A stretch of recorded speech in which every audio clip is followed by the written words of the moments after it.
2022년도 월드컵에서 대한민국이 16강에 진출했습니다.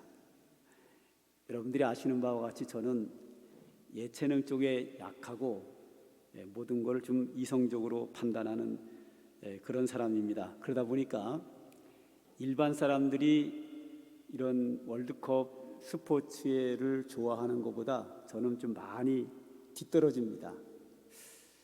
그런데 이번 16강을 결정하는 마지막 골을 넣는 그 순간을 보면서 저도 울컥하고 눈물이 글썽하더라고요. 너무 감동적이래 가지고 제가 이 정도면 축구를 좋아하는 사람들은 얼마나 대단했을까. 아마 이번 축구 대표들이 대한민국이 요새 경제적으로 정치적으로 여러 가지 어려움이 많은데 이런 상황 속에서 대한민국 국민 전체에 기쁨을 주는 큰 선물을 주었다, 그런 생각이 듭니다. 그 효과는 엄청나리라고 저는 생각을 합니다. 이번에 참 감동적으로 월드컵 16강을 진출을 했는데요. 사실은 저는 그걸 보면서 정말 진출할까? 글쎄, 못할 것 같은 느낌이 좀 들지 않았습니까? 저는요, 개인적으로. 그런데 제 예측을 딱 깨고 하는 것을 보면서 너무 감동이다.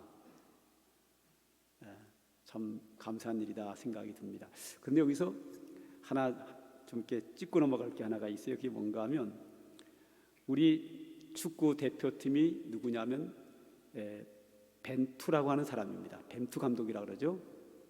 근데 이 벤투 감독이 누구냐면 이번에 우리가 16강 진출하게 된 그 경기한 대한민국과 포르투갈이 경기를 했는데 이 감독이 포르투갈 사람입니다. 굉장히 곤란했을 거라고 생각을 합니다. 이분은 일정한 사례를 받고 우리 대표팀을 진두지휘하고 훈련시키고 모든 것을 이렇게 이기기 위해서 경영해 나가는 앞장선 사람인데, 그래 벤투호라 그러죠. 근데 상대가 자기 나라라는 거예요.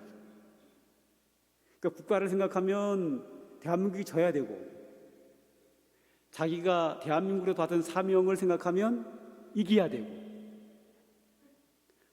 그러니까 이게 이 경기에서 이길 수도 없고 질 수도 없는 상황입니다. 그러나 전 세계적으로 이런 경우에는 이 벤투가 감독이 하는 일이 대한민국 축구단의 감독이니까 대한민국이 이길 수 있도록 힘쓰는 것이 맞습니다. 또 그렇게 했고요. 그래서 벤투 감독은 사전부터 대한민국 축구가 포르투갈을 이기기 위해서 힘쓰겠다, 이렇게 선언을 했고, 그 부분에 대해서 포르투갈 사람들도 아무런 이의를 제기하지 않았습니다.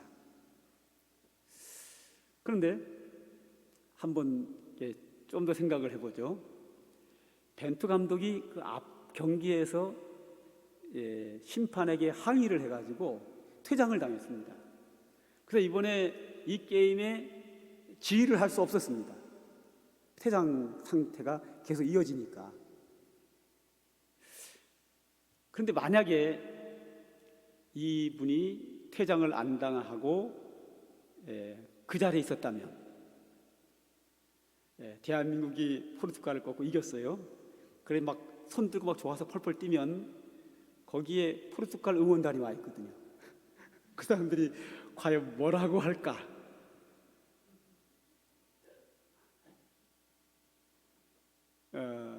이거 감성적인 부분이기 때문에 그 쉬운 얘기가 아닙니다. 그래서 이 포르투갈 사람인 한국 축구 대표 감독 이 벤투의 어떤 사람인가 하고 들어가 봤더니 나이가 저보다 7살이나 적더라고요. 얼굴 봐서 우리 아버지가 큰 형님 같이 나이가 많아 보이는데 저보다 한참 아래더라고요. 그리고 보니까 이분이 그 천주교인이에요. 천주교인 하나님을 믿으니까 어쨌든 하나님이 그분에게 피할 길을 주시지 않았나. 퇴장 당했으니까 다행이지, 만약 그 앞에서 막 이겼다고 손들고 막 외치면 그 나라 국민들이 얼마나 불편하겠습니까? 아마 이 감독에게 하나님이 피할 길을 주시지 않았나, 그런 생각을 한번 해봤습니다. 뭐 저만 할 수 있는 약간 좀 뚱딴지 같은 생각이 아닌가 생각을 합니다. 보통 사람들이 별로 그런 신경 안 쓰거든요. 근데 그러한 곤란한 상황이 오늘 성경 본문에 나옵니다. 자, 벤투 감독인 경우는 자기가 대한민국에 지금 거주하면서 축구 대표팀을 이끌고 있지만 이분은 포르투갈 국민이고 본집이 다 거기에 있단 말이죠. 이 일을 위해서 잠깐 와 있는 거란 말이죠.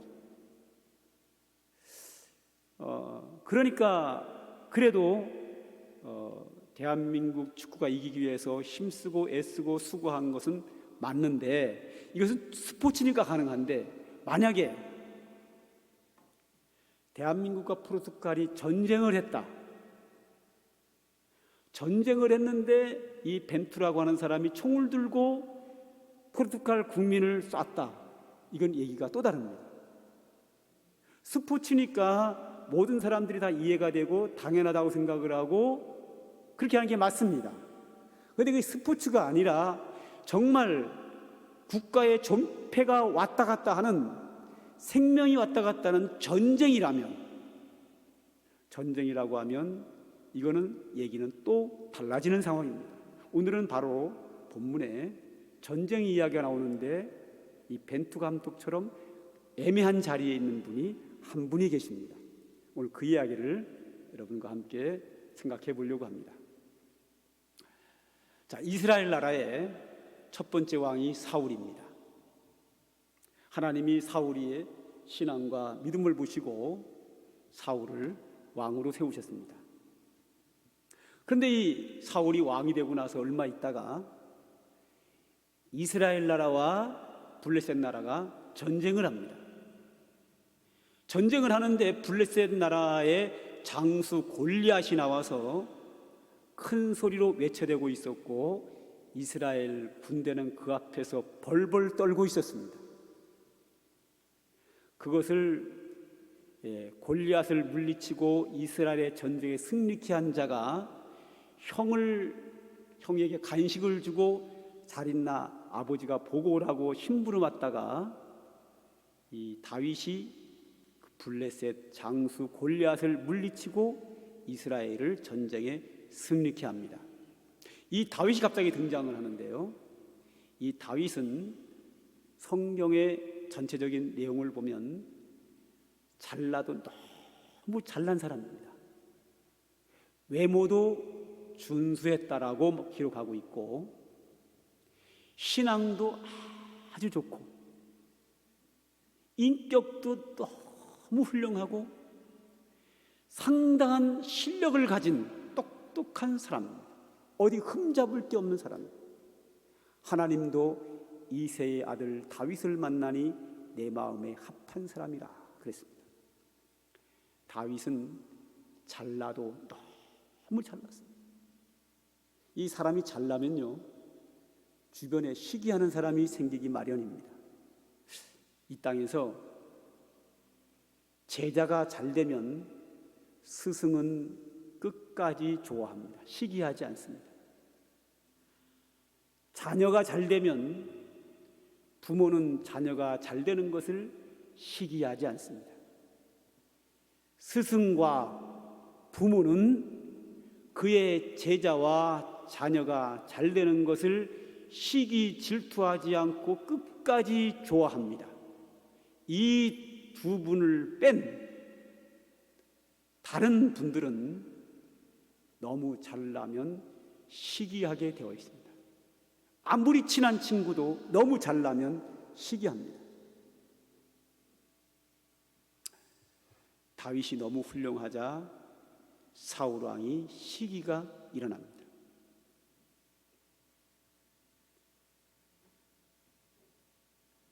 이스라엘 나라에 이상한 노래가 유행처럼 퍼져나갑니다. 노래 가사는 이렇습니다. 사울이 죽인 자는 천천히요, 다윗이 죽인 자는 만만이라. 이 노래가 퍼져나가기 시작을 했고, 이 노래를 듣는 사울 왕의 마음이 너무 불편했습니다. 안 그래도 저놈이 잘나도 너무 잘났는데, 백성들이 노래하기를 사울이 죽인 자는 천천히요, 다윗이 죽인 자는 만만이라는 노래를 부르기 시작을 합니다. 그 노래소리를 들은 사울 왕이 마음에 이런 생각을 하게 됩니다. 나에게는 천천을 돌리고 다윗에게는 만만을 돌리니 그 후에는 그가 왕이 말고 무엇을 차지하리요? 즉 왕이 될 것 같다는 겁니다. 사울의 생각은 자기가 늙어서 죽을 때까지 이스라엘의 왕을 해먹고 그 다음에 그의 아들 요나단에게 이스라엘의 왕위가 내려가는 것이 사울 왕의 뜻입니다. 전 백성이 사울이 죽인 자는 천천히요, 다윗이 죽인 자는 만만이라고 노래를 한다면 그는 곧 이스라엘의 왕이 되겠다라는 생각을 하게 되면서 사울 왕이 다윗을 시기 질투한 정도로 끝나는 것이 아니라 다윗을 두려워하기 시작했습니다. 다윗은 사울 왕의 은인입니다. 나이는 적고 아랫사람이지만 위기의 전쟁에서 전쟁을 승리로 이끈 자가 다윗이었고, 사울 왕이 악신이 들어서 미치광이에 들어서 날뛸 때에 고통스러워하고 괴로워할 때 다윗이 그 앞에서 하나님을 찬양하고 악기를 연주하면 악기가 나갔습니다. 여러 가지로 다윗은 사울에게 은혜를 베풀었습니다. 은혜를 베푼 자요, 은혜 받은 것이 분명하지만 그것보다 사울의 마음속에 일어나는 시기와 질투와 두려움은 다윗을 미워하되 죽이고 싶을 만큼 미워합니다. 한 번의 왕궁에 다윗이 바로 앞에 있는 상태에서 창을 던져서 죽이려고 합니다. 또다시 얼마 후에 또 만나면 또 창을 던져 죽이려고 합니다. 그래도 죽이지 못하자 다윗이 잠자는 중에 자객을 보내서 총부살인을 시도합니다. 그래도 못 죽입니다. 나중에는 사울왕이 다윗을 전쟁터에 내보내서 전쟁 최전방에 보내서 죽게 합니다. 그런데 다윗이 이끄는 군대가 블레셋 군대를 다 물리칩니다. 그런 것을 여러 차례 합니다. 아무리 전쟁터에 내보내도, 아무리 위험한 전쟁터에 내보내도 다윗은 앞장서서 나가서 전쟁에 승리하고 돌아옵니다. 그럴수록 다윗의 인기는 점점 올라가고 사울왕의 마음속에는 더 두려움과 시기, 질투와 분노가 가득 차게 돼서 저놈을 어떻게 죽일 것인가가 이 사울왕에게는 온통 그 생각 외에는 다른 생각이 없었습니다. 결국에는 다윗이 사울왕이 자기를 죽이려는 것을 알고 도망을 가게 됐고, 사울왕은 왕으로서의 모든 업무는 다 중단하고 사울이 이끄는 수많은 군대를 이끌고 다윗을 죽이려고 따라다닙니다. 다윗은 사울과 그의 군대를 피하기 위하여 들로, 산으로, 동굴로, 마을로 숨어 다니며 살아가게 됩니다. 그러다가 한 번은 다윗이 어느 마을에 들어갔는데 그 마을의 제사장이 다윗을 영접했습니다. 그리고 맛있는 음식을 줬습니다. 그것을 도액이라고 하는 사람이 사울 왕에게 일러 바쳐가지고 사울 왕이 군대를 이끌고 그 마을에 왔을 때 다윗은 이미 도망갔습니다. 그러자 화가 난 사울 왕은 그 마을 사람들과 제사장들을 모두 다 칼날로 죽이고 맙니다. 그 이야기를 들은 다윗이 얼마나 마음이 아픈지, 그 마을 사람과 제사장이 나를 보호했다는 그 이유 하나로 모두가 죽었습니다. 얼마나 마음이 아팠겠습니까?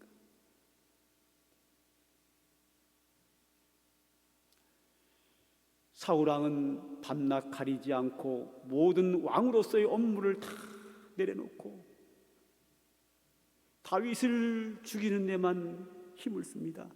다윗이 갈 곳이 없습니다. 마을로 들어가면 마을 사람들이 죽임을 당하고, 산과 들로 도망을 다니면 군대가 끊임없이 따라오고, 피할 곳이 없는지라 한 번은 다윗이 블레셋 나라까지 외국으로 도망을 가기도 하고, 다시 돌아왔다가 또다시 이번에는 아예 블레셋 나라로 망명을 갑니다. 그게 오늘 본문 바로 앞에 나오는 28장의 내용입니다. 자, 다윗이 적군의 나라 갈 곳이 없어서 블레셋으로 도망을 갔습니다. 망명을 갔습니다. 그랬더니 블레셋 나라 왕 아기스가 다윗을 기쁘게 영접합니다. 그 이유는 다윗이 잘나도 너무 잘났다는 사실이 이스라엘 국민만 아는 것이 아니라 외국인들까지 다 알게 됐습니다. 블레셋 나라 왕 아기스가 다윗을 영접한 이유가 뭐냐 하면, 사울 왕이 다윗을 죽이려고 하는데 다윗이 내 나라로 들어왔고 나의 신하가 된다면 그 잘난 다윗이 전쟁하면 한 번도 져본 적이 없는 그 유능한 용사 다윗이 내 밑으로 온다면 내가 얼마나 안전할까? 사울은 다윗을 죽이려고 했는데 블레셋 왕은 다윗을 영접하니 그는 평생에 내 사람이 되리라 생각을 하고 다윗을 환영을 하고 환대하고 아주 잘 대우를 합니다. 그래서 사울 왕은 더 이상 다윗 쫓기를 그치게 되고, 다윗은 블레셋 왕의 신하로서 편안하게 행복하게 1년 반의 세월을 보냅니다. 여기까지는 아무런 문제가 없습니다.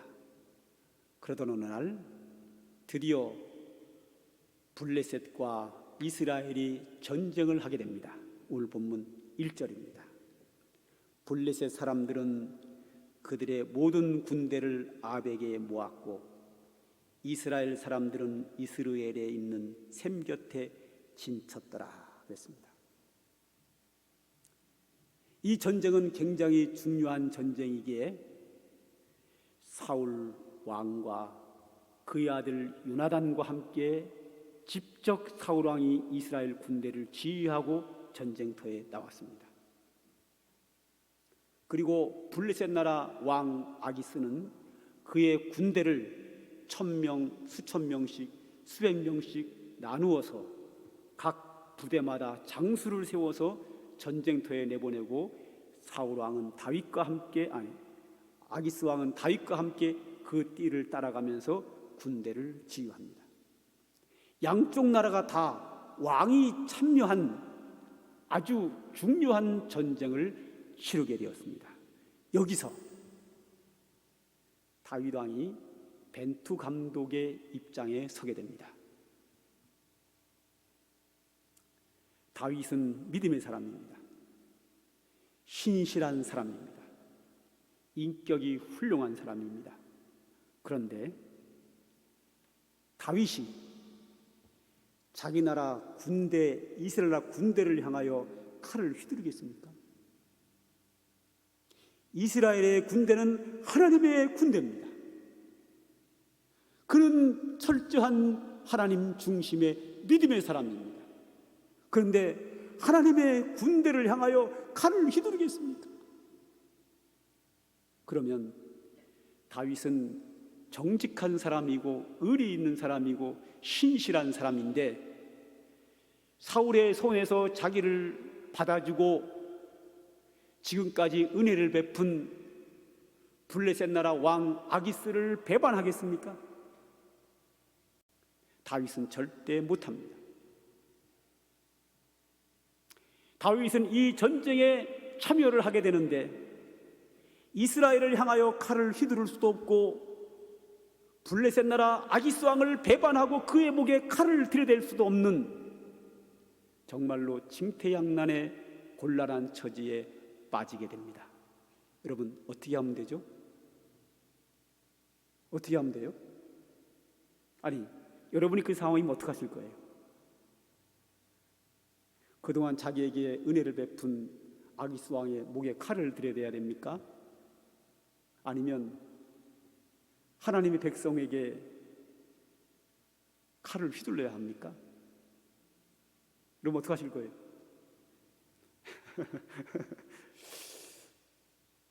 방법이 없습니다.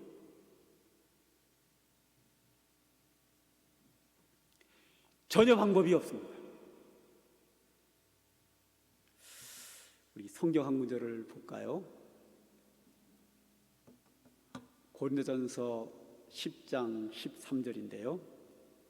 한번 다 같이 한번 읽어봅시다. 시작.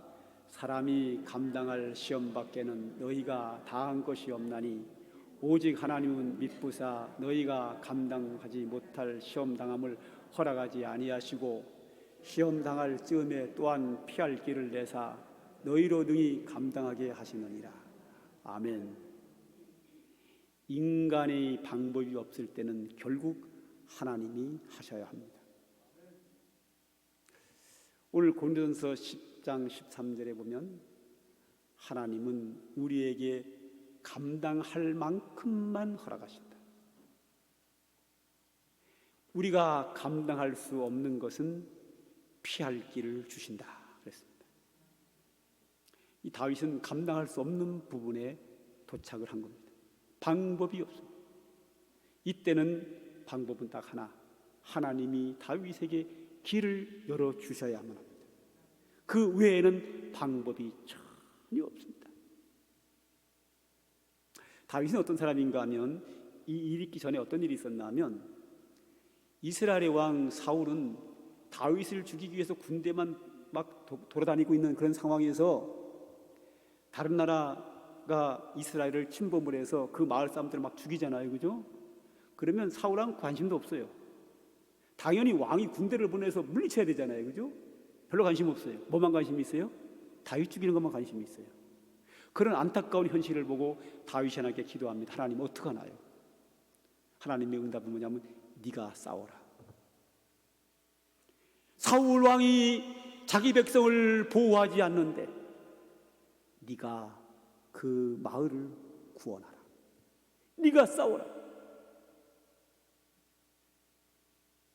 그 일은 사울 왕이 해야 되는 일입니다. 그 나라 왕이기 때문에 그렇습니다. 다윗은 자기의 사람들을 데리고 그 전쟁에 참여해서 적군을 물리친 사람이 다윗입니다. 그런 다윗이 자기 손으로 자기 칼로 이스라엘 군대를 향하여 칼을 휘두르겠습니까? 신실하고 정직한 믿음의 사람이 자기에게 1년 반이 넘도록 은혜 베푼 블레셋 나라 왕을 배반하겠습니까? 못합니다. 방법이 없습니다. 이때는 하나님이 길을 내셔야 합니다. 자, 전쟁이 시작됩니다. 저쪽에서는 사울이 이끄는 군대가 오고 있고 이쪽에서는 블레셋 나라 왕 아기스가 이끄는 군대를 다윗과 함께 저쪽으로 향하여 가고 있습니다. 그런데 갑자기 이상한 일이 생깁니다. 앞서가던 각 부대의 장수들이 블레셋 왕 아기스 왕을 찾아옵니다. 왕이요, 이 전쟁에 다윗을 돌려보내십시오. 다윗은 절대로 이스라엘 나라 군대를 향하여 칼을 휘두르지 못합니다. 전쟁이 일어나면 우리를 죽이고 그는 사울 왕에게로 넘어갈 사람입니다. 왕도 아시는 바와 같이 이스라엘 나라에서 부르는 유행가를 알지 않습니까? 사울이 죽인 자는 천천히요, 다윗이 죽인 자는 만만이라고 하는 노래를 부르는 것을 알지 않습니까? 그리고 우리의 장수 골리앗이 저 다윗의 칼날에 죽었습니다. 이 전쟁을 하면 다윗은 반드시 우리를 죽이고 이스라엘 나라로 넘어갈 사람입니다. 그러니 저는 우리와 함께 이 전쟁에 참여하지 못합니다.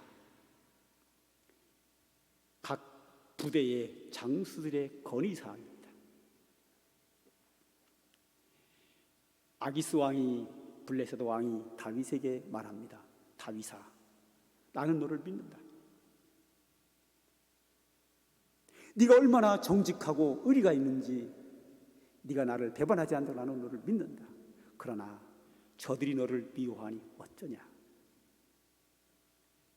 집으로 들어가서 쉬어라. 할렐루야.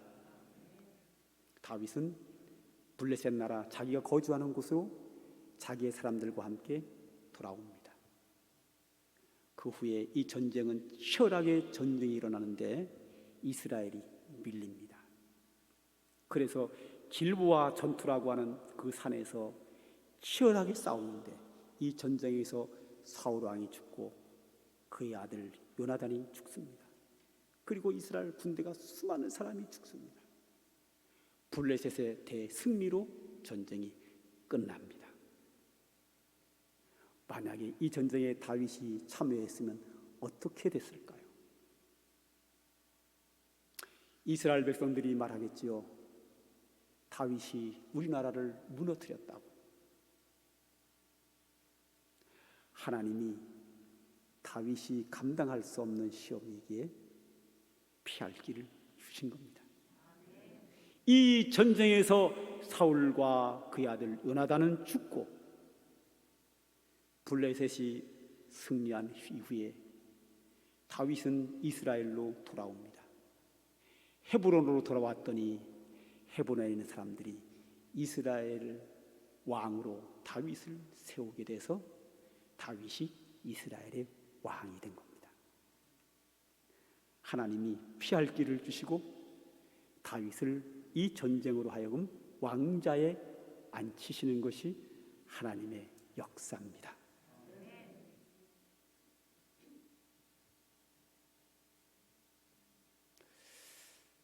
이것은 하나님의 역사요, 하나님은 변치 않으시는 분으로 지금도 그렇게 우리 가운데서 역사하십니다.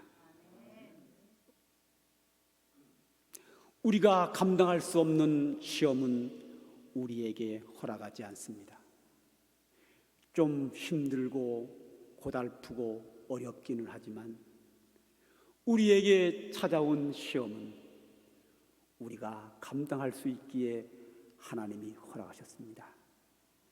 만약에 감당할 수 없다면 하나님은 우리에게 길을 열어주시게 되어 있습니다. 우리 성경 구절 하나 더 볼까요?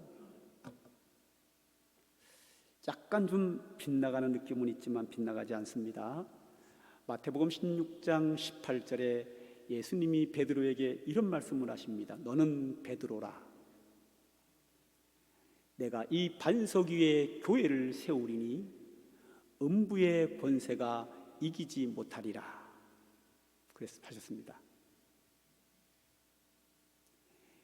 내가 이 반석 위에 교회를 세우리니 음부의 권세가 이기지 못하리라는 이 말씀의 뜻은 사탄이 하나님의 교회를 절대 무너뜨릴 수 없다는 겁니다. 하나님이 모든 교회는 사탄과 싸워 이기게 하신다는 겁니다. 그런데 코로나19 감염병으로 인하여 한국교회 수많은 작은 교회들이 문을 닫았습니다. 그리고 이 감염병 외에도 교회는 여러 가지 일로 인하여 문을 닫는 경우가 생깁니다. 왜 그럴까요? 내가 이 반석 위에 교회를 세우리니 음부의 권세가 이기지 못하리라고 했는데 왜 교회가 쓰러집니까? 특별히 저 유럽으로 가면 유럽의 과거에 그 찬란했던 16세기, 17세기에 그렇게 발전했던 교회들이 왜 다 무너지고 예배당만 텅 비어있는 예배당만 남아있을까요? 왜 그렇게 교회가 힘없이 무너질까요? 이 반석 위에 내 교회를 세우리니 음부의 권세가 이기지 못한다고 했는데 왜 교회가 무너질까요?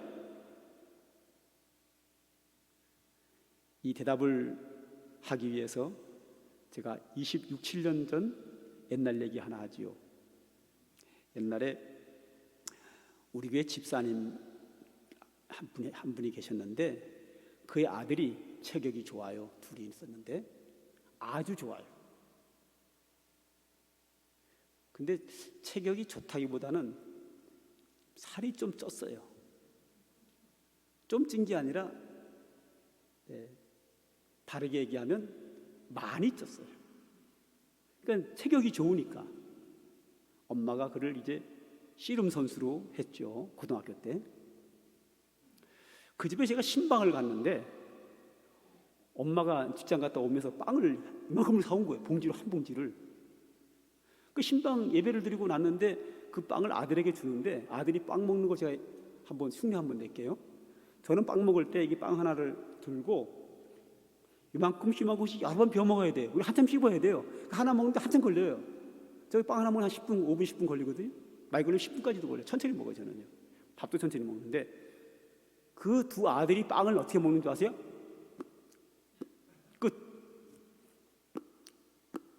두 입이면 끝나.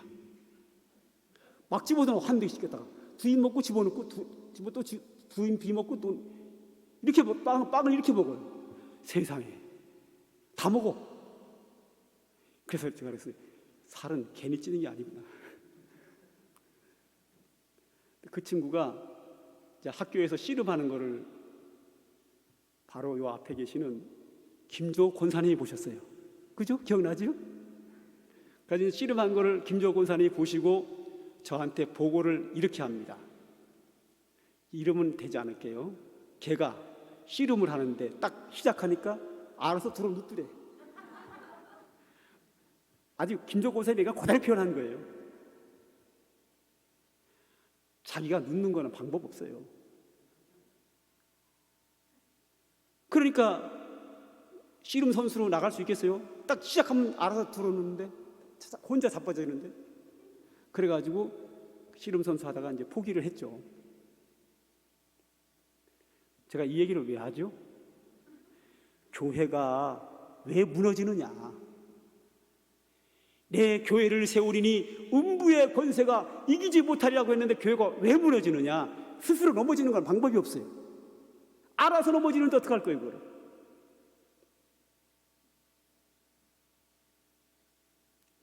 교회가 교회답지 못하고 스스로가 분쟁하고 싸우고 욕심부리고 시기 질투하고 그래서 스스로 망하는데 그걸 어떡해요?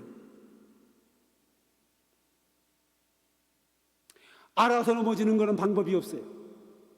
스스로 무너지는 교회는 방법이 없어요.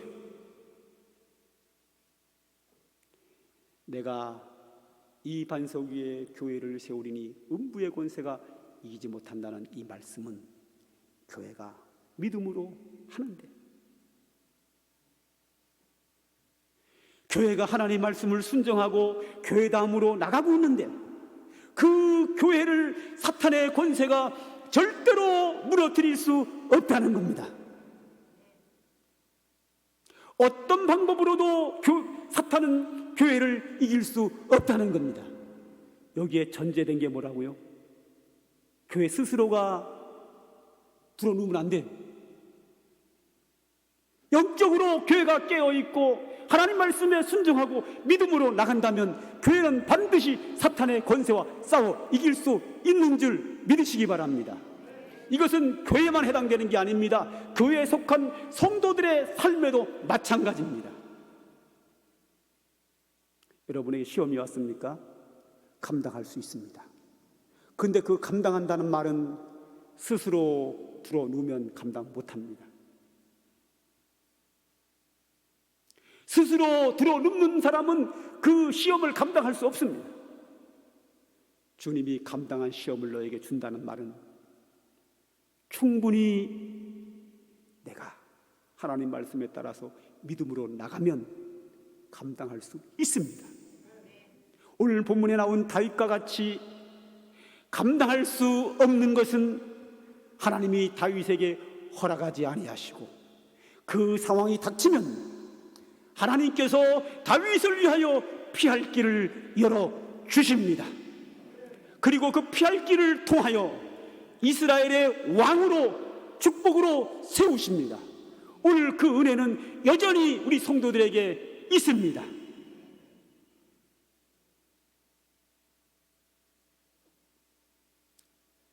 하나님이 사랑하는 성도들과 지금도 여전히 함께 하십니다. 이 험한 세상 살아가다 보면 우리에게 어려움이 올 수 있습니다. 어떡합니까? 감당해야지요.